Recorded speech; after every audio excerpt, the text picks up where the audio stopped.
si elle est non nulle, votre mot de passe va être affiché ici. Si elle est nulle, on fait un nouveau forme que vous devez remplir, puis cliquer sur OK. Donc, j'espère que vous avez bien compris ces exemples-là, et nous allons faire du pratique, des pages ISP en pratique, ça va être plus clair.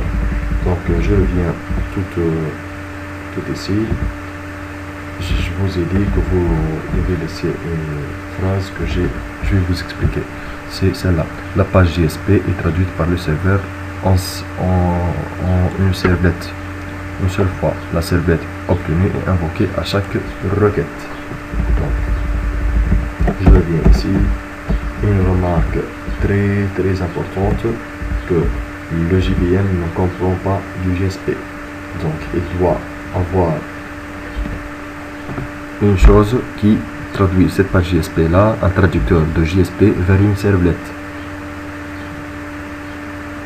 Donc ce traducteur là est contenu dans un container que nous allons voir en pratique. C'est quoi ce container là?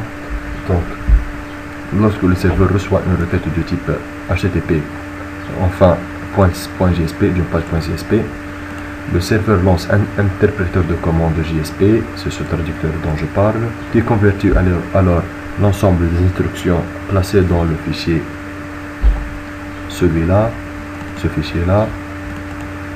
Il va le placer en un programme Java du type servlette. Donc, mettez en tête que chaque page JSP que vous lancez, cette page JSP là va être traduite en une servlette, car la JVM ne comprend que des classes Java. Donc le servlette, comme nous avons dit, c'est une simple classe Java qui étend de HTTP servlette. Donc je répète, toute page JSP est traduite en une servlette.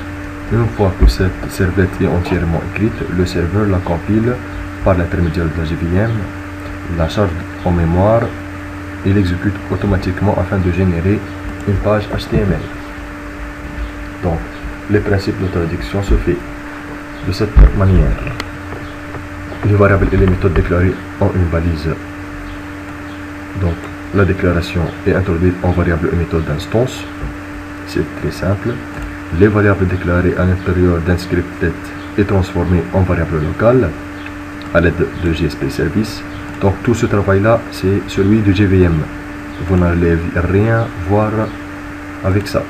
Vous n'avez qu'à écrire votre page JSP et c'est le JVM qui fait tout ce travail-là. Donc, il traduit les expressions JSP en des out.println. Les commentaires sont ignorés. La balise HTML sont disposées à l'intérieur de la méthode JSP Service dans leur ordre d'arrivée. Donc, le code de Java défini à l'intérieur des scriptlets est placé tel qu'il est à l'intérieur de la méthode JSP Service. Donc, c'est un exemple. Quand vous faites aujourd'hui, nous sommes le et ici une balise d'expression, vous demandez la date. La traduction se fait public void JSP Service. C'est une servlette qui contient le request et le response. Donc, JSP writer out égale à res.jsp response.jsp.getWriter. Donc il écrit, nous avons dit que chaque balise HTML va être introduite dans un out.println.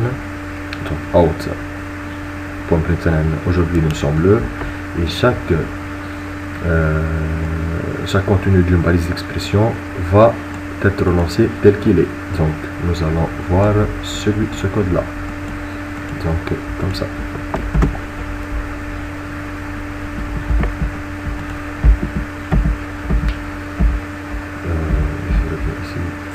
Donc vous allez voir ce new java.util ici, out.println new java.util.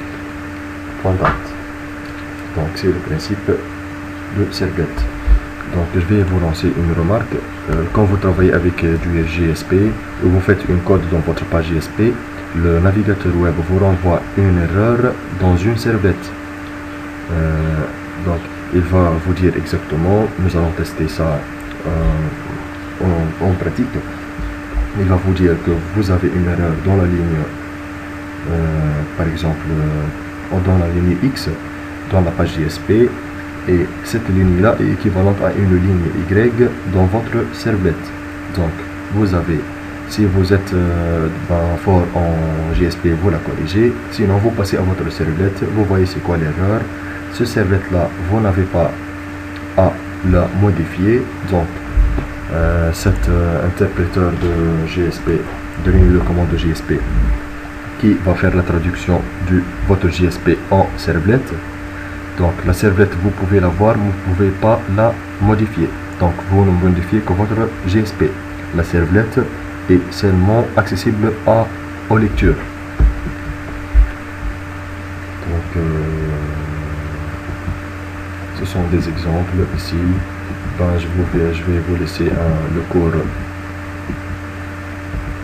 Celui qui demande ce cours-là, il me contacte. Je vais l'envoyer par email. Et nous allons passer au prochain tuto à faire des choses en pratique, des pages.jsp en pratique. Donc j'espère que vous avez bien compris ce sont quoi les Java Server Pages. Ce sont des choses très importantes. Nous allons passer en dynamique. Merci bien de votre attention. Au prochain tuto dynamique et pratique. Assalamu alaikum wa rahmatullahi wa barakatuh.